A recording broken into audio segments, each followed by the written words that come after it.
तेजस्वी के इन्हीं आरोपों पर बीजेपी नेता गिरिराज सिंह ने पलटवार किया है। इस दौरान गिरिराज ने कहा, लालू फैमिली ने मिलकर के बिहार की जनता को खूब लूटा।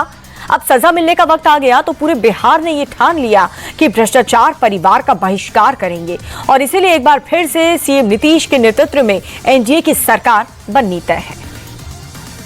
उन अपना काम करता है, जो जैसा करता वैसा भरता। अब बिहार को नहीं चाहिए भ्रष्टाचारी परिवार का कोई मुख्यमंत्री, बिहार को चाहिए स्वच्छ मुख्यमंत्री जो नीतीश कुमार। दिल्ली का पॉलिटिकल पारा अब भी हाई है। मामला है पूर्व की सरकार में हुए भ्रष्टाचार का, जिसे लेकर के जांच एजेंसियां लगातार एक्टिव हैं। अब दिल्ली के पूर्व मंत्री सत्येंद्र जैन के खिलाफ एसीबी ने एफआईआर दर्ज कर ली, जिसे लेकर के सियासत गर्मा गई है। आप नेता संजय सिंह की माने तो बीजेपी के कहने पर ही ये सारी एजेंसियां काम कर रही और इसी का नतीजा है कि लगातार विपक्ष को एफआईआर का सामना करना पड़ रहा है। संजय सिंह की माने तो उनकी पार्टी पर लगे सभी आरोप बेबुनियाद हैं। देखिए, इस मामले में पहले भी हम लोग अपना बयान दे चुके हैं और ये एक बेबुनियाद और झूठा मामला सत्येंद्र जैन के खिलाफ फिर से तैयार किया जा रहा है। आम आदमी पार्टी को हर वक्त केंद्र की मोदी सरकार परेशान करने में लगी रहती है, उसका एक और प्रयास है, इसके अलावा कुछ।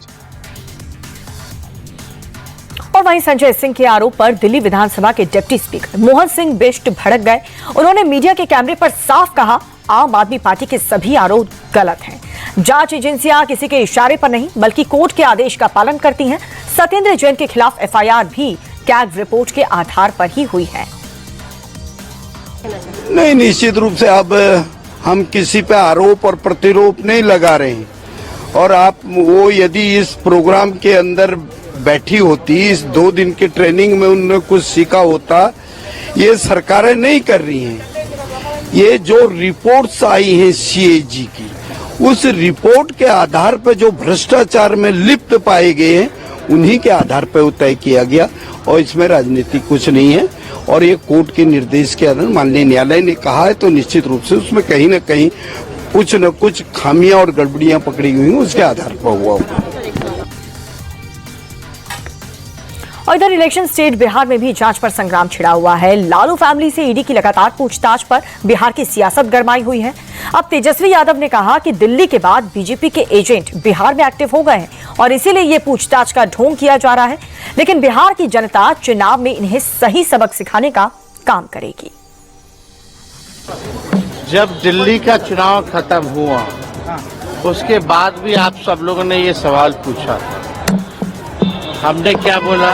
अब बीजेपी की ABCDEF A to Z जो भी टीमें हैं या जो बीजेपी के IT सेल हैं, अब केवल उनका काम बिहार में ही है।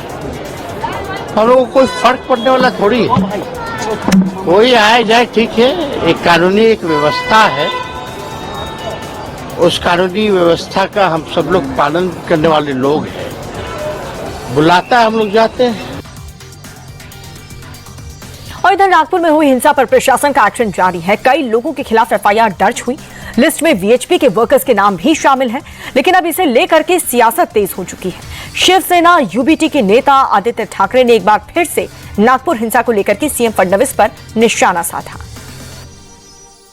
आज दुख की बात यही है कि पुलिस के हाथों में कानून व्यवस्था नहीं है। होम डिपार्टमेंट उनके हाथ बांध के रखे हुए हैं। अगर पुलिस के हाथों में कानून व्यवस्था दो तो जो भी पिछले 3 सालों से आप देख रहे हो अनगिनत रेप है वगैरह, ये नहीं होता। लेकिन होम डिपार्टमेंट जो आज मुख्यमंत्री महोदय के पास है, ये फेल हो गया। और वहीं इस हिंसा की सियासी आग सिर्फ नागपुर या फिर महाराष्ट्र तक सीमित नहीं है। इसे लेकर के यूपी तक सियासी पारा हाई हो चुका है। अब सपा के महासचिव रामगोपाल यादव को सुनिए, जिन्होंने वीएचपी कार्यकर्ताओं के खिलाफ हुई एफआईआर के लिए सरकार की तारीफ कर दी। अब जो लोग दंगे कराएंगे उनके खिलाफ होगी, लेकिन अगर ऐसा हुआ है तो लगभग निष्पक्ष सरकार काम कर रही, वरना तो हम लोग मानते थे दूसरों के खिलाफ होगी।